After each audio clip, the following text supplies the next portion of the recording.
conseiller régional Bernard de Flessel, Mesdames et Messieurs les élus, Mesdames et Messieurs les membres des associations patriotiques et d'anciens combattants, Colonel Guillaume Tujon, chef de corps du 1er régiment étranger de la Légion étrangère,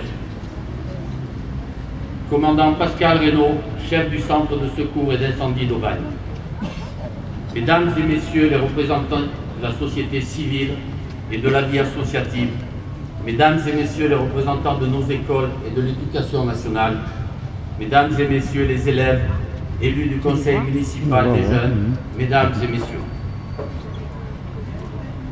En ce samedi 11 novembre 2017, jour de commémoration nationale de la victoire et de la paix, et jour d'hommage aux morts pour la France, nous sommes réunis pour saluer la mémoire des trop nombreux Aubagniers qui firent le sacrifice de leur vie pour notre pays, afin que nous puissions vivre aujourd'hui dans un pays de paix et de liberté. Malgré le siècle qui nous sépare de la vie des héros qui sont inscrits dans le marbre de ce monument, leur sacrifice reste présent dans nos esprits. Tout comme reste présente dans nos esprits la date du 11 novembre 1918 qui marqua la fin des combats de la Première Guerre mondiale, la victoire des Alliés et la défaite de l'ennemi. Le cessez officiel fut effectif à 11h et entraîna dans tout le pays des volées de cloches et des sonneries de clairons annonçant la fin d'une guerre qui fit plus de 8 millions de morts, d'invalides et de mutilés. La France paya l'un des plus lourds tributs à ce conflit mondial par le combat de 7 800 000 hommes, ce qui représente 20% de notre population, et dans le sacrifice d'1,5 million de ses enfants. Nous devons savoir et nous souvenir qu'Aubagne fut l'une des communes qui payèrent le plus lourd tribut à cette guerre. Au total, 1 millier d'Aubagniers furent mobilisés dès les premiers jours. Sur ces 1000 Aubagniers partis sur le front, 300 d'entre eux périrent au cours des 4 années du conflit, soit un Aubagnier mobilisé sur 3 morts pour la France. La plupart de ceux dont le corps peut être ramené sont inhumés au cimetière des Passants où nous sommes allés nous recueillir ce matin. Et il y a quelques instants, les élèves membres du conseil municipal des jeunes ont procédé à l'appel émouvant des morts au champ d'honneur en 1917. Nous pouvons être fiers de ces jeunes qui viennent de consacrer un peu de leur temps en ce samedi matin pour rendre hommage à ceux que nous appelons les enfants d'Aubagne, qui sont morts pour la France au cours de cette terrible Première Guerre mondiale. Tout comme nous pouvons être fiers des 44 jeunes élèves de 2 classes préparatoires de l'école de Camp-Major qui, pour la première fois, sont présents aujourd'hui parmi nous devant ce monument aux morts.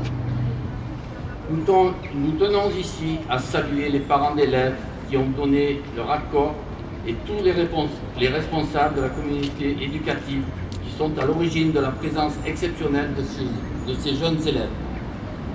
Et en particulier Madame Priscille Giraudel, enseignante coordinatrice de ce projet, Madame Manon Pellissier, directrice de l'école, et Monsieur Delvidis, inspecteur de l'éducation nationale, qui a validé ce projet. Projet sur lequel nous reviendrons, car une participation encore plus nombreuse et encore plus active des élèves d'Aubagne est envisagée à l'occasion de la prochaine cérémonie du 8 mai 2018. Pour cette participation qui nous touche énormément et qui nous rend toutes et tous très fiers, je voudrais, en m'associant à Monsieur le maire Gérard Gazet, que j'ai l'honneur de représenter, que nous dérogions à la sobriété qui accompagne ces cérémonies pour applaudir l'ensemble des enfants qui nous accompagnent aujourd'hui, car ils le méritent, ceux du conseil municipal des jeunes, ceux de l'école de Camp-Major. Je vous demande de les applaudir.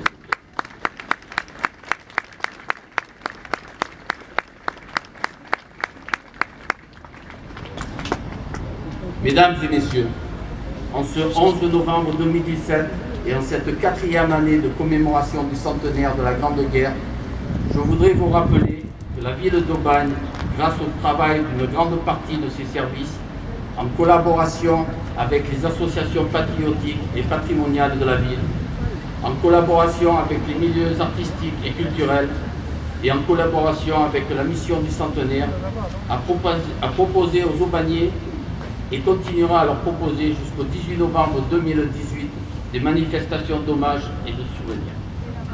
Pour l'année 2017, je citerai deux magnifiques initiatives qui ont eu pour écrin le théâtre municipal de Comédia. La première est la création intitulée Respire, qui cartonne forever de la compagnie Tac Tac, un spectacle interactif donné dans la salle Sicard du Comédia et qui a permis à de nombreux enfants de comprendre ce qui signifiait la transmission d'un grand-père à son petit-fils sur fond de guerre. La deuxième initiative, toujours au théâtre Comédia, dont nous remercions les équipes pour leur contribution, est le spectacle qui a été donné hier soir même, un magnifique spectacle intitulé « Et l'acier s'envole aussi » de la compagnie Théâtre qui est produit dans le cadre de la mission du centenaire 14. Gardons à l'esprit que ces actions commémoratives sont avant tout des actions de mémoire qui réunissent les Aubagnais autour des mêmes sentiments, celui de la reconnaissance du sacrifice de nos aînés, celui du patriotisme et celui de la foi de nos valeurs républicaines. Car la paix que nous commémorons aujourd'hui est construite sur le courage, la fidélité et le sens de l'honneur de ceux qui partirent sur le front. Mesdames et messieurs, avant de conclure cette allocution du 11 novembre 2017, je voudrais reprendre ici les mots de la secrétaire d'État auprès de la ministre des Armées qui ont été lus il y a un instant. Ce sont des mots qui expriment la souffrance des victimes indirectes de la guerre, celles de centaines de milliers d'enfants qui en portent les séquelles et se retrouvent orphelins. C'est pour leur permettre de vivre dignement que l'État a créé en 1917 le statut du pays de la nation. Dans sa page Facebook d'hier, M. le maire, Gérard Gazet, a évoqué le centenaire de la création de ce statut. Et comme lui, je voudrais rappeler que le Bleuet de France est en campagne pour faire appel à la générosité de tous en faveur des combattants d'hier et ceux d'aujourd'hui, mais aussi des victimes de guerre et des actes de terrorisme. Il est important de le rappeler, car une commémoration telle que celle du 11 novembre n'est pas seulement faite pour la mémoire. Elle est aussi faite pour nous aider à envisager un monde meilleur et notamment un monde de paix. La présence des nombreux enfants d'Aubagne parmi nous aujourd'hui est une merveilleuse illustration de cet espoir.